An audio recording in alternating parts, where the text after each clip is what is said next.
اللہ الرحمن الرحیم۔ جہاں بھر میں جہاں اردو بولنے لکھنے اور سمجھنے والے موجود ہیں ان سب کو غضنفر عباس کی جانب سے السلام علیکم۔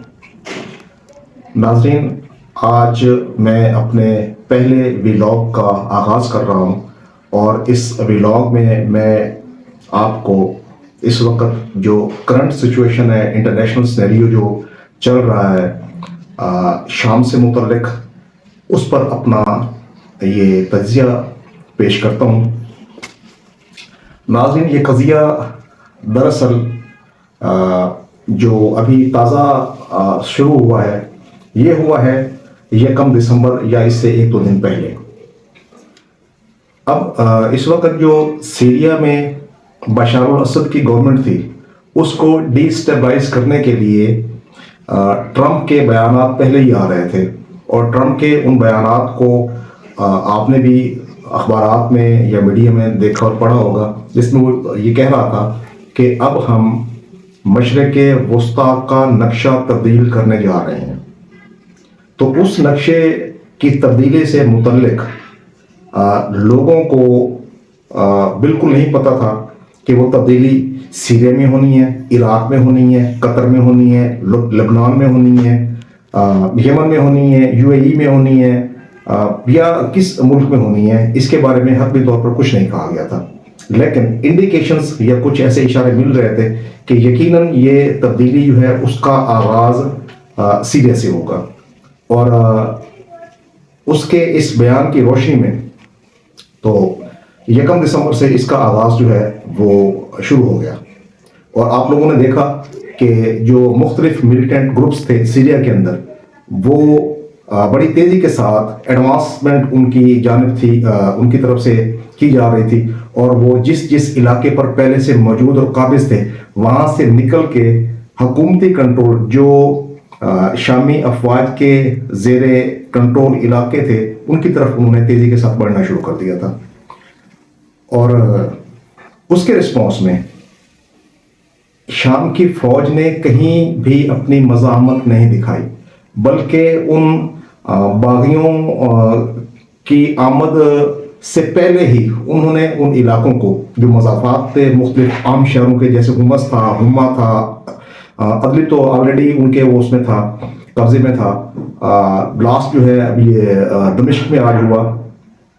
تو ان جہاں جہاں جو پوزیشنز تھیں سیرین آرمی کی، ان ساری پوزیشن سے سیرین آرمی آلریڈی جو ہے وہاں سے وڈرا ہو رہی تھی، اور وہ وہاں سے خود ہی واپس جا رہی تھی۔ کسی قسم کی کوئی مزاحمت کا سامنا نہیں کرنا پڑا ان فوجوں کو۔ تو اس کی کچھ ریزنز جو ہیں وہ بیان کرنا ضروری ہیں۔ آپ لوگوں کے ذہنوں میں یقیناً یہ سوال آ رہا ہوگا کہ وہاں پر اس وقت 4 بڑی قوتیں جو ہے وہ کھڑی ہوئی تھیں بشار الاسد کے ساتھ، سیرین آرمی کے ساتھ۔ اس سے پہلے بھی جو ہے وہ بشار الاسد کو ڈیفینڈ بھی کر رہی تھی، اور 2011 میں آپ کو یاد ہوگا کہ جب پہلی دفعہ یہ بحران سیریا کے اندر شروع ہوا تھا اور عرب سپرنگ کے نام سے ایک ویو چلی تھی، اور داعش نے وہاں پر اپنے پنجے جمائے، اور اس کے بعد انہوں نے وہاں پر قتل و غارت کا اور بدامنی کا ایک جو بازار گرم کیا، وہ آپ کے سامنے تھا۔ 2011 میں جب یہ بحران شروع ہوا تو اس وقت بھی جو رہنما تھے سیرین فوج کے، سیرین آرمی کے، وہ نہیں چاہتے تھے کہ ایران اپنا کوئی رول پلے کرے اور بشار کی گورنمنٹ کو بچائے۔ ان کا جو جھکاؤ تھا وہ بیسیکلی تھا رشین کی طرف، اور وہ یہ چاہتے تھے کہ رشیا جو ہے وہ اگر بشار کی گورنمنٹ کو بچانا بھی چاہتے ہیں تو رشیا جو ہے وہ اپنا رول پلے کرے، ایران اپنا اس میں کسی قسم کا رول پلے نہ کرے۔ اب ہوا یہ کہ رشیا کی موجودگی تو وہاں پر تھی، لیکن اس کے ساتھ ساتھ چونکہ ایران بھی وہاں پر کسی نہ کسی صورت موجود تھا، اور وہ بڑے دہائیوں سے وہاں کسی نہ کسی صورت اس کا وجود رہا ہے اور وہ چلا آ رہا ہے، کیونکہ حزب اللہ کے ساتھ جو اس کے لنکس ہیں، جو اس کی اسٹیبلش کی ہوئی اس کی ایک آرگنائزیشن تھی، اس کو جو کمک جاتی تھی یا اس کو جو ایمونیشن کی فراہمی ہے وہ چونکہ راستہ تو یہی ہے سیریا کا جو بارڈر لگتا ہے لبنان کے ساتھ، وہ وہاں سے گولان کی پہاڑیاں اور وہ حزب اللہ تک پہنچتا تھا، تو وہ ان کا ایک جو پیسج تھا، ایک جو راستہ تھا، ایک ان کا جو ایک ٹریفک تھی ان کی، وہ وہاں سے ہوتی رہتی تھی. تو ایران تو وہاں پہ آلریڈی موجود تھا. تو اس وقت جو ہے وہ حسین حمدانی، یہ بیسیکلی کمانڈر ہیں ایرانی، انہوں نے ریبر کو خط لکھا کہ سیریا کی صورتحال دراصل نہ ایک بیمار بچے کی ہے، اور بیمار بچہ بھی ایسا جو بالکل بھی دوائی نہیں لینا چاہتا، دوا لینے سے وہ کترا رہا ہے، وہ گھبرا رہا ہے، وہ اس کو وہ دوا نہیں لینا چاہتا. تو رہبر معظم سید علی خامنائی نے ان کو پیغام دیا کہ اب بچے کی تندرستی کے لیے دوا نہایت ضروری ہے، اور اس کو جو ہے یہ دوا لینی چاہیے. تو اس کے نتیجے میں پھر آپ لوگوں نے دیکھا کہ 2011 سے آنورڈ یا 2024 تک جو ایرانین مشیر تھے عسکری، وہ بھی اور ان کے بڑے مشہور کمانڈرز وہاں جاتے رہے، اور وقتاً فوقتاً وہ اپنی وہاں پر قربانی بھی دیتے رہے، جن کی ایک بڑی مثال جو ہے وہ آپ کے سامنے الحاج سید قاسم سلیمانی کی ہے، اور خود جو ہے وہ حسین حمدانی کی ہے کہ وہ خود بھی اس راہ میں جو ہے انہوں نے اپنی وہ جانوں کا نذرانہ پیش کیا، اور وہ بھی اس میں شہید ہوئے. اور اس کے علاوہ اور کافی سارے جو آفیشلز تھے، مشیر تھے، ان کے عسکری جو ماہرین تھے، عسکری مشیر تھے ایران کے، وہ سارے کے سارے ایک پورے تواتر کے ساتھ انہوں نے یہ 13 سالوں میں اپنی قربانیاں دی ہیں، اور انہوں نے یہ ثابت کیا کہ ان کے اندر یہ کیپبلٹی ہے کہ وہ بشار الاسد کو بچا سکتے ہیں اور اس گورنمنٹ کو کی وہ سپورٹ کر سکتے ہیں. اور بعد میں لیٹر آن ان کے ساتھ رشیا بھی شامل رہا. نو ڈاؤٹ کہ اس میں جو ایمونیشن تھا وہ رشین ہی استعمال ہو رہا تھا، چاہے وہ ایرانی استعمال کرتے ہوں یا سیرین آرمی استعمال کرتی ہو. اور اسی کے ساتھ ساتھ جو ہے اور جو لاجسٹک سپورٹ تھی وہ بھی جو ہے وہ رشیا کی طرف سے، یا ایئر سپیس میں جو وہاں سے ایئر سٹرائکس ہوتی تھیں وہ بھی رشین پلینز کرتے تھے. تو انہوں نے ہر ممکن کوشش کی، رشینز اور ایرانیوں نے بعد میں اپنا جو ان کا ایک جوائنٹ وینچر ہوا، اس JV کے نتیجے میں بشار کی گورنمنٹ جو ہے نا وہ سروائیو کرتی رہی اور وہ پروٹیکٹ بھی ہوئی. ایون دیٹ کہ آپ دیکھیں کہ جو باغی تھے وہ باغی پہنچ گئے تھے بشار کے محل کے باہر، اور وہ بندوقیں لے کر وہاں باہر فائرنگ بھی کر رہے تھے، اور بالکل جو ہے نا کروشل حالات تھے وہ اس وقت بشار الاسد کے. اور بشار الاسد شاید جو ہے وہ بڑی جلدی ہی اس 2011 میں اس کا ڈاؤن فال ہوتا اور وہ گر جاتا. لیکن ایرانین گورنمنٹ اور ایرانی مشیر، ایرانین جو ملٹری کنسلٹنٹس تھے، اور رشین کی سپورٹ کے ساتھ ساتھ حزب اللہ نے بھی جو ہے وہاں پر اپنا ایک کلیدی کردار ادا کیا، اور وہ جو بشار کی گورنمنٹ تھی وہ اس میں وہ بچ گئی. خیر یہ تو میں آپ کو جو ہے منظرنامہ بتا رہا تھا 2011 کا، کہ جب فرسٹ ٹائم یہ معاملہ شروع ہوا تو اس وقت ایران نے کیا اپنا رول پلے کیا، اور اس کے بعد جو ہے نا وہ معاملات کیا رہے. اب جو ہے ایک سٹیپ آگے آپ دوست جو ہے نا وہ سوچ رہے ہوں گے کہ ابھی یہ جو 4 بڑے ایلیمنٹ تھے، حزب اللہ، ایرانین گورنمنٹ اور ایرانی جو عسکری ماہرین ہیں وہ کہاں تھے، حزب اللہ کہاں تھا، رشین آرمی اور رشیا کے جو ویپنز ہیں وہ کہاں تھے، اور چوتھا جو ہے وہ اس میں موسٹ امپورٹنٹ ایلیمنٹ اور سٹیک ہولڈر وہ خود جو ہے وہ سیرین گورنمنٹ اور سیرین آرمی تھی، کہ یہ لوگ جو ہے انہوں نے رجسٹ کیوں نہیں کیا، اور یہ کیوں وہاں اپنا رول پلے کیوں نہیں کر سکے، جب ان کے پاس اس وقت دنیا جہان کا ایک بہترین اسلحہ اور افرادی قوت بھی موجود ہے، تو ان لوگوں نے آگے بڑھ کے اپنا رول پلے کیوں نہیں کیا. تو اس وقت جو اطلاعات ہیں، چونکہ میرا سورس جو ہے وہ ایکس ٹویٹر ہے یا سوشل میڈیا ہے یا وہاں پر جو ہے مختلف نیوز چینلز ہیں، تو میری جو انفارمیشن کا سورس ہے وہ یہی ہے. میں وہاں سے انفارمیشن جو ہے نا وہ اب تک جو میں نے کلیکٹ کی ہے، جو ریسرچ کی ہے، جو میں نے پڑھا ہے، جو ویڈیوز میں نے دیکھی ہیں، میں اس کی بنیاد پہ اپنا یہ ایک تجزیہ پیش کر رہا ہوں. تو ابھی آپ جو میں اس کی تازہ ترین صورتحال ہے وہ یہ ہے کہ 2016 میں آپ لوگوں کو اچھی طرح سے یاد ہوگا کہ حلب کا جو ہے نا وہ سقوط ہوا تھا. تو حلب بھی ایک جو ہے بڑا اہم شہر ہے سیریا کا. تو حلب کے سقوط کے وقت اس وقت جو ہے فوجی جو کمانڈر ہیں وہ سید جواد غفاری، وہ ایران کے فوجی کمانڈر ہیں. تو وہ جب دمشق گئے تو انہوں نے وہاں پر تمام تر حالات کا جائزہ لیا اور اس حالات کے نتیجے میں انہوں نے جو ایک رپورٹ پیش کی واپس ایرانی گورنمنٹ کو، وہ انہوں نے یہ بتایا کہ خود سیرین آرمی کے کمانڈرز نہیں لڑنا چاہتے اور وہ کسی بھی طرح سے بشار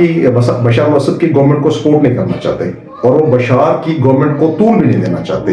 لیکن یہ ایرانینز اور رشینز اور حزب اللہ ہی تھی جو 2016 سے لے کے 2024 تک بغیر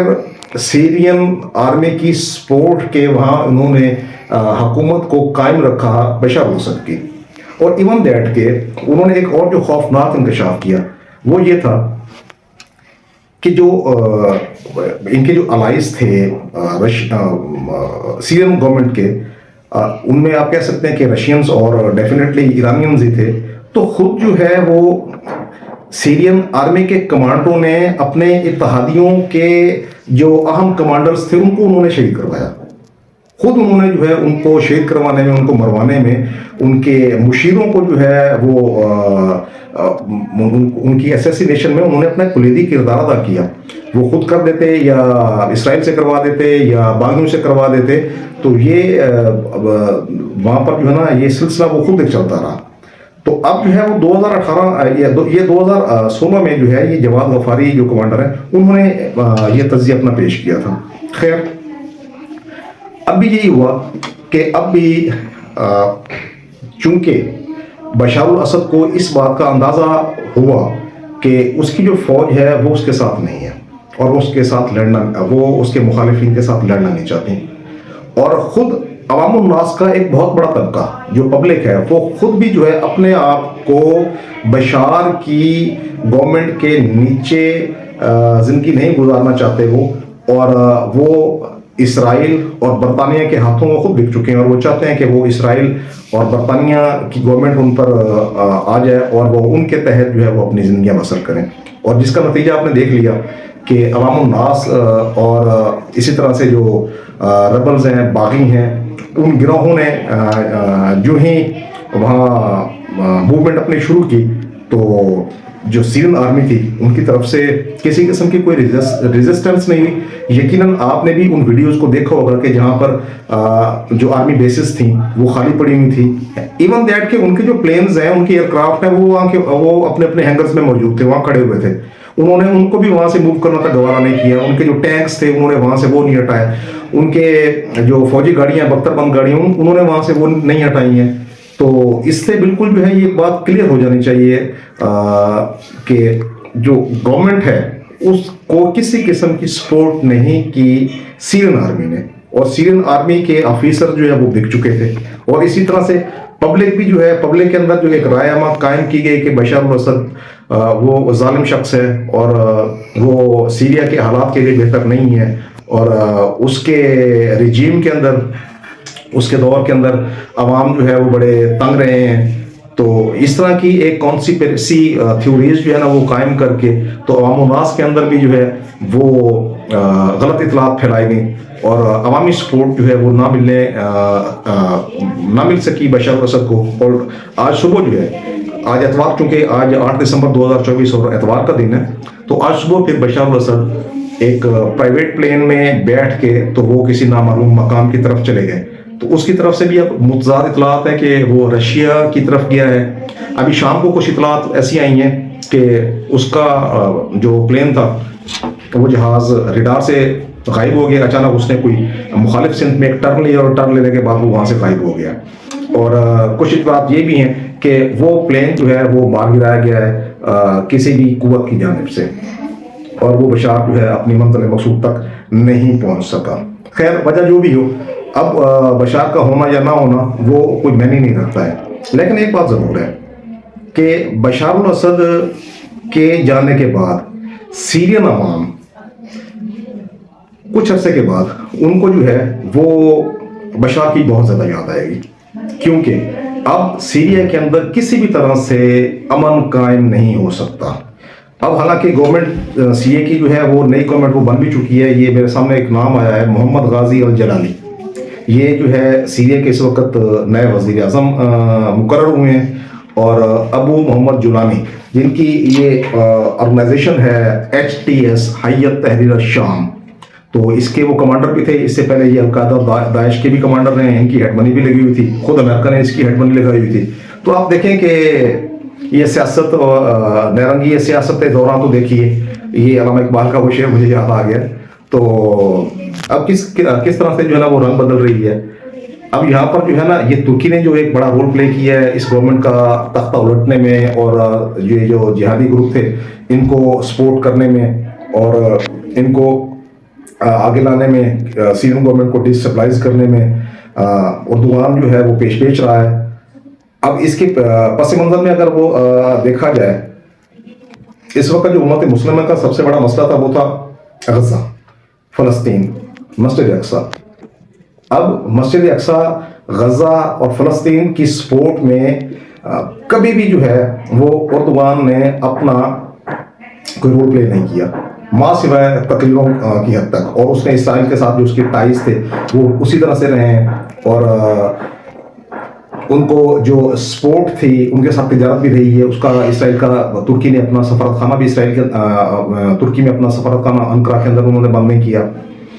ایون دیٹ کہ اس کے ساتھ وہ تجارتی تعلقات اور تیل بھی اس کو جاتا رہا اس کو اسرائیل کو. تو اب ایک چیز تو طے ہے، مجھے کچھ الفاظ اب یاد آ رہے ہیں سید حسن نصر اللہ کے. انہوں نے اپنی شہادت سے کچھ عرصہ پہلے ایک تقریر کی تھی، تو اس میں انہوں نے یہ کہا تھا کہ شام کے فعال ہونے کا مطلب ہے ریزسٹنس کا فعال ہونا. جو مقاومت ہے، جو مزاحمت ہے، جو حزب اللہ کر رہی ہے یہودیوں کے خلاف، اسرائیل کے خلاف، اگر شام گرتا ہے، شام کی گورنمنٹ ختم ہوتی ہے، گر جاتی ہے، ختم ہو جاتی ہے، تو اس کا مطلب ہے کہ انہوں نے وہ گھیر لینا ہے حزب اللہ کو، مقاومت کو. اور اگر مقاومت گر جاتی ہے تو پھر آپ سمجھ لیں کہ فلسطین کا مسئلہ ہمیشہ ہمیشہ کے لیے بند ہو جائے گا، کلوز. اور اب جو ہے وہ اگر کوئی درد دل رکھنے والے مسلم امہ کے کچھ لوگ اگر ہیں تو ان کو یہ سمجھ لینا چاہیے کہ اب فلسطین کا وہ بالکل نام نہ لیں اور مسجد اقصیٰ کو بھول جائیں. غزہ تو ویسے ہی اب وہ ڈسٹرائے ہو گیا، تباہ ہو گیا، اور وہاں پر جو ہے وہ اسرائیل نے اس کی وہ ڈیمارکیشن کر کے اس کے نقشے بنا کے کہ وہاں پر اس کو انہوں نے کیسے آباد کرنا ہے، جو سیٹلمنٹس ان کی ہیں، جو ان کے آباد کار ہیں، وہاں پر آبادی کیسے کرنی ہے یہودیوں کی، اور وہاں پر آباد کاروں کو کس طرح سے وہ اس کی بیلٹنگ کی ہے، الاٹنگ کی ہے، پلاٹ دینے ہیں، کنسٹرکشن وہاں پر انہوں نے وہ کرنی ہے، گھر بننے ہیں، فلیٹس ہونے ہیں، کمرشل ایریاز بننے ہیں. تو یہ اسرائیل تو خیر وہ غزہ کی طرف اس نے یہ بھی کر دیا. اور ایون دیٹ کے جو ہے نا وہ کچھ یہودیوں نے آپ نے وہ دیکھا ہوگا ویڈیوز اس طرح کی بھی تھی کہ وہ بحری جہاز کے اندر لے کر شپس کے اندر اور وہ سم بوٹس کے اندر انہوں نے وہ اپنے بچوں کو لے کر گئے. انہوں نے دکھایا کہ کس طرح سے یہاں پر کبھی غزہ ہوتا تھا اور اب یہاں پر جو ہے وہ اسرائیلی بستیاں اور بلڈنگز کھڑی کی جائیں گی اور اسرائیلی آباد کاروں کو وہاں پر آباد کیا جائے گا. اب مسجد اقصیٰ کا تو خیر اب قصہ تمام ہو گیا، وہ بات ختم ہو گئی. ایک دو دن پہلے کی جو خبریں ہیں، ایران نے اپنا آخری سٹرونگ میسج جو ہے وہ دیا بشار الاسد کو. وہ کیا تھا؟ جب رشیا نے یہ کہہ دیا کہ ہماری پرائرٹیز کچھ اور بھی ہیں، کیونکہ رشیا اس وقت پھنسا ہوا یوکرین کی جنگ میں، تو رشیا یہ کہہ رہا تھا کہ ہماری کچھ اور پرائرٹیز ہیں اور ہم وہاں بھی پھنسے ہوئے ہیں، تو ہم یہاں پر شاید اس طرح سے اپنا رول پلے نہ کر سکیں جس طرح سے ہمیں کرنا چاہیے. تو ایران کی یہ سٹیٹمنٹ تھی کہ جو کچھ مرضی ہو جائے شام ہمارے لیے اہم ہے، اور ہم خون کے آخری قطرے تک شام کے اندر لڑیں گے، اور ہم جو ہے وہ بازی بھی پلٹ دیں گے، ہم میز پلٹ دیں گے. اور بالکل جو ہے وہ تیار کھڑا ہوا تھا. پھر اپنے اس دعوے کی پرسوئنس میں ایران نے اپنے جو اس کی پراکسیز تھیں، وہ ہشت شیبی ہے عراق کے اندر ڈیفینیٹلی. اب ہشت شیبی میں ایک بڑا مشہور نام ہے ابو اسرائیل کا، تو یہ سارے کے سارے لوگ انہوں نے وہاں سے موو کروائے جنہوں نے بارڈر کراس کیا. القائم کراسنگ پوائنٹ ہے، اس کو انہوں نے کراس کیا اور وہ سوریہ کے اندر وہ داخل بھی ہوئے. اسی طرح سے 2000 جو فوجی تھے، ایلیٹ فوجی تھے حزب اللہ کے، وہ لبنان سے سیریا میں آ گئے. اور جو بالکل ایک جدید ترین ڈرونز تھے، جو جدید ترین ڈرونز تھے ایران کے وہ بھی انہوں نے جو ہے وہ اپنے ڈپلوائے کر دیے وہاں پر کہ ان سے جو ہے وہ اٹیک کر کے تو اس کو جو ہے ہم پروٹیکٹ کریں گے. لیکن بشار الاسد کو جب یہ مسلسل پیغامات جاتے رہے پچھلے 3-4 دنوں میں تو بشار نے رسپانس نہیں دیا. اور بشار کے رسپانس نہ دینے کی وجہ جو ہے وہ یہی تھی کہ اس کے جب اپنے ملٹری کے کمانڈر اس کے خلاف ہو گئے ہوئے تو وہ بیچارہ پھر وہاں پر جو بیرونی قوتیں ہیں، جو اس کی اتحادی قوتیں ہیں، جو بیرونی قوتیں ہیں، وہ کس طرح سے آ کر وہاں فتح حاصل کر سکتی ہیں. ایک چیز ناظرین آپ کو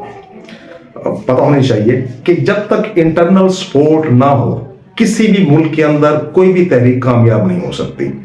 جب سیرین گورنمنٹ کے اندر اس کے فوجی لڑنے کے لیے تیار نہیں ہیں تو باہر سے آپ جو مرضی لے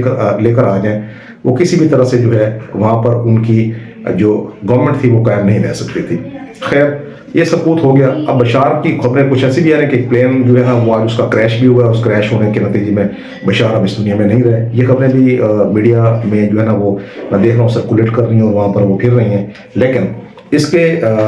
سب کے باوجود ابھی یہ ایک ریسنٹ میرے پاس ایک نیوز جو ہے نا وہ آ رہی ہے سامنے ٹویٹر سے، اس کا یعنی ایکسس کا میرے پاس سورس ہے. تو اس میں ایک رشین جو ہے وہ کسی آفیشل کی طرف سے یہ آ رہی ہے کہ بشار جو ہے نا وہ خیریت سے ہیں اور زندہ ہیں. یہ بھی ایک رپورٹ جو ہے نا یہ اب سامنے چل رہی ہے میرے. تو یہ اب اس طرح کی بھی صورتحال ہے. اور اسرائیل جو ہے وہ چونکہ اسرائیل کو تقریباً 33,000 سے زیادہ اسرائیل کی جو میری ہے نالج، جو میرے ریسرچ ہے، جو میں نے میڈیا سے دیکھا ہے کہ 33,000 جو آزاد ذرائع ہیں، 33,000 سے زیادہ اسرائیل اور لبنان کی جنگ کے اندر اسرائیلی فوجی مارے گئے ہیں. اب اسرائیل کے پاس ماں سوائے حزب اللہ کی لڑائی میں حزب اللہ سے پیچھے ہٹنے کا کوئی راستہ نہیں تھا. لیکن اس کے ساتھ ساتھ اسرائیل کسی بھی صورت اپنے شکست تسلیم کرنے کو بھی تیار نہیں تھا. اب جو ہے چونکہ حزب اللہ حسن نصر اللہ کی یہ سٹیٹمنٹ تھی کہ اگر شام گرے گا تو حزب اللہ گرے گا، حزب اللہ گرے گا تو مسجد اقصی فلسطین ختم ہوگا. تو اب جو ہے وہ پنچ کیا ہے اسرائیل نے ایک ٹھیک جگہ پہ. جو سپلائی لائن ہے، جو سپورٹ ہے، وہ ساری کی ساری اسے شام سے آتی تھی حزب اللہ کو. اور انہوں نے جو ہے وہ شام کو ڈی اسٹیبلائز کر کے وہاں کی گورنمنٹ کو ختم کر کے اپنے ملیٹنٹس کو وہاں پر لا کر جو انٹرونشن ہے ایران کی اور جو ایمونیشن کی سپلائی ہے تھرو سیریا اور لبنان حزب اللہ تک، وہ ساری کی ساری جو ہے نا وہ جو چین تھی، ایک پیسج تھا، ایک تھاروفیئر تھا، وہ انہوں نے جو ہے نا وہ ختم کرنے کے لیے ڈی اسٹیبلائز کیا ہے سوریا کو. اور سوریا پہ جو ہے نا ان کی اپنی چونکہ وہ جتنے بھی ریبلز ہیں وہ ان کے بہترین اتحادی ہیں. محمد الجولانی کی جو سٹیٹمنٹ ہے کل کی وہ بھی سامنے آ گئی. وہ کہتے ہیں کہ اسرائیل جو ہے نا ہمارا بیسٹ پارٹنر ہے اور ہم اسرائیلیوں کو دعوت دیتے ہیں کہ وہ آئیں اور سوریا کے اندر آ کر سرمایہ کاری کریں. سرمایہ کاری تو وہ انہوں نے کیا کرنی ہے، وہ پہلے سرمایہ کاری کر رہے ہیں وہاں پر. سرمایہ کاری سے مراد ہے کہ ان کو پیسے دیں، کیونکہ وہ ربلز وہاں جو ان کے یہ اتحادی تھے جن کی مدد سے یہ آئے ہیں ان کو پیسے دیں، ان کو تنخواہیں دیں، ان کو مراعات دیں اور وہ اسرائیل کے مفادات کا تحفظ کریں اور وہ روکیں ہر صورت میں جو ایرانین سپلائی ہے یا ایرانین اثر رسوخ ہے اس کو جو ہے نا وہ ختم کریں سوریا کے اندر سے. یہ بیسیکلی جو وہاں کا ہے معاملہ. اور اب چونکہ شام گر گیا ہے تو اب حزب اللہ بھی ختم ہو جائے گی. حزب اللہ کو لبنان سے بیک فٹ پہ جانا پڑے گا. ممکن ہے کہ وہ حزب اللہ کا وہاں سے وہ وجود ہی ختم ہو جائے، جیسا کہ وہ ہمیشہ سے اسرائیل یہ کہتا تھا. جب بھی 2-3 جنگیں ہوئی ہیں لبنان کے ساتھ تو وہ کہتے تھے کہ جب مذاکرات ہوتے تو مذاکرات میں ان کی پہلی ہی ڈیمانڈ یہ ہوتی تھی کہ حزب اللہ کو ڈی ملٹرائز کیا جائے، ان سے ہتھیار نہیں لیے جائیں. اور وہ کبھی بھی جو ہے نا اس شرط پر نہیں آئے اور حزب اللہ کے پاس اسی طرح سے ہتھیار چلتے رہے ہیں ان کے پاس. اب اگر حزب اللہ کے پاس ہتھیار نہیں ہوں گے تو ان کا ایک سیاسی رول اگر لبنان کی گورنمنٹ میں رہے گا تو وہ بیسیکلی امپوٹنٹ رول ہوگا، کیونکہ اس سے وہاں پارٹیز تو ہیں نا، سیاسی پارٹی جو پولیٹیکل پارٹیز ہیں، تو ان کا جو رول ہوتا ہے وہ صرف اور صرف پولیٹیکل رول ہوتا ہے. ان کا کسی بھی قسم کا کوئی ملٹری رول نہیں ہوتا، نہ ہی لبنان کی فوج کا کوئی ملٹری رول سامنے آیا ہے اگینسٹ اسرائیل. اسرائیل اپنی مرضی سے جب چاہے وہاں پر ایئر سٹرائکس کرتا ہے، لوگوں کو مار دیتا ہے، زمینوں پہ قبضے کر لیتا ہے، اپنی آبادیاں وہاں پر لے آتا ہے، اپنی انسٹالیشنز جو اس کی فوجی تنصیبات ہیں ان کو وہاں پر وہ اسرائیل اپنی فوجی تنصیبات کو وہاں انسٹال کرتا رہتا ہے اپنی مرضی کے مطابق، جہاں جہاں اسے اس کی ضرورت ہوتی ہے تو وہاں وہاں ان کو وہ انسٹال کر دیتا ہے۔ حزب اللہ کے ساتھ جو لاسٹ ٹائم ان کا سیز فائر ہوا ہے، گو کہ 24 گھنٹے کا بھی وقت نہیں گزرا تھا اس سے پہلے ہی اسرائیل نے اس سیز فائر کی خلاف ورزی کرتے ہوئے دوبارہ جو ہے وہ لبنان پر حملہ کر دیا تھا۔ لیکن یہ بات تو روز روشن کی طرح عیاں ہے، ویڈیوز اس بات کا ثبوت ہیں، میڈیا کی رپورٹس اس بات کی گواہ ہیں کہ یہ جتنا بھی تھا معاملہ حزب اللہ کے ساتھ جنگ کا اسرائیل کا، تو اسرائیل کو حزب اللہ سے منہ کی کھانا پڑی ہے، ایون دیٹ کہ وہ ان کے ایک سنگل انچ پر بھی جو ہے وہ قبضہ نہیں کر سکا۔ جائے کہ انہوں نے جو ہے وہ سید حسن نصر اللہ کو شہید کر دیا، اور ان کے جو ٹاپ لیڈرشپ تھی حزب اللہ کی ساری انہوں نے وہ ختم کر دی، اور یہ والی جو کامیابیاں تھیں، یہ نو ڈاؤٹ کہ یہ اسرائیل کے پارٹ پہ ایک بڑی کامیابیاں رہی ہیں، لیکن اس کے باوجود چونکہ حزب اللہ کا انفراسٹرکچر مضبوط رہا، اور ان کے جو فائٹرز تھے، ایلیٹ ان کی جو فورس ہے رضوان، اس کے جو کمانڈرز تھے، انہوں نے بڑی جانفشانی کے ساتھ جو ہے وہ لبنان کا دفاع کیا، اور حزب اللہ کو انہوں نے کھڑا رکھا، اور وہ حزب اللہ جو ہے وہ ایک چٹان کی طرح ان کے سامنے وہ کھڑی رہی اور شکست نہیں کھائی، بلکہ جو ایئر بیسز تھیں اور فوجی چھاؤنیاں تھیں اسرائیل کی، ان پر مسلسل وہ جو ہے اٹیک کرتے رہے، راکٹ داغتے رہے، ان کو نقصان دیتے رہے، ان کا نقصان کرتے رہے۔ ہم تو کبھی سوچ بھی نہیں سکتے تھے، کیونکہ ایک ہوا سا ایک بنایا ہوا تھا اسرائیل نے کہ وہ بڑے ناقابل تسخیر ہیں، دنیا کی جدید ترین ان کے پاس ٹیکنالوجی ہے، آئرن ڈوم جیسے ان کے پاس